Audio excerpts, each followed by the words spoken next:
Gledate Gorenjska poročila na GIP TV.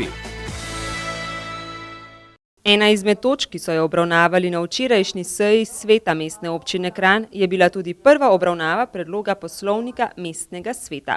Šlo je konkretno za to, ali bo dopisna seja v poslovniku, koliko bo ali če sploh omejena razprava in pa kakšen bo delovni čas komisij. Župan je mestnemu svetu predlagal 3 sklepe. Med drugim, da se dopisna seja ukine, saj se na njej ponavadi odloča o nepomembnih stvarih in je kot taka neprimerna.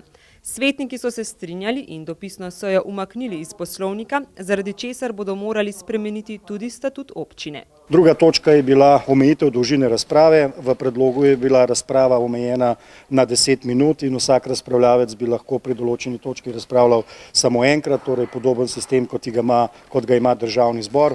Stališče svetnikov je bilo, in s tem sem se tudi strinjal, da na lokalni ravni v mestnem svetu taka omejitev ni potrebna, ker tudi praksa kaže, da razprave niso predolge, da je povprečna dolžina seje normalna in da zato ni potrebno omejevati, tako da bomo, kar se tiče razprave, ne bo nobenih omejitev.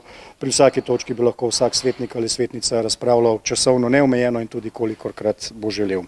Zadnja, 3. točka predloga poslovnika mestnega sveta mestne občine Kranj se je nanašala na delovni čas komisij. Župan je namreč predlagal, da bi se člani komisije sestajali najkasneje 1 uro po zaključenem delovnem času uprave. Razlog je pa naslednji, namreč večina komisij zaseda pozno popoldne, 6, nekatere tudi ob 7.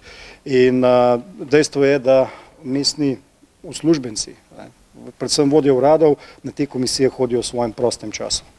To niso plačane ure, res da se jim štejejo kot dodatne ure in zato smo predlagali, da saj glede na to, ne glede na to, koliko časa traja ta komisija, lahko je včasih tudi 9 zvečer, mora biti uslužbenec zjutraj ob 7 v službi in smo rekli, da bi jim saj ta razmak, da ne čakajo 3 ali pa 4 ure po službi za komisijo, da bi ga skrajšali.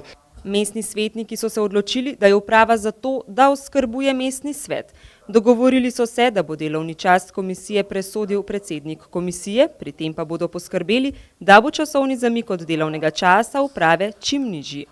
Kar bo nov poslovnik prinesel, sem že prejšnjič omenil pri pripravi, torej bolj učinkovito, bolj popisano delo mestnega sveta. Ena od ključnih ali pa pomembnih prednosti zame je tudi to, da smo se končno dogovorili, da bomo gradiva pošiljali v elektronski obliki, s tem tudi prihranili ne samo sredstva, ampak tudi prešli na moderen način delovanja. Kar 24 od 30 svetnikov je glasovalo za, tako je bil poslovnik po prvem branju tudi sprejet.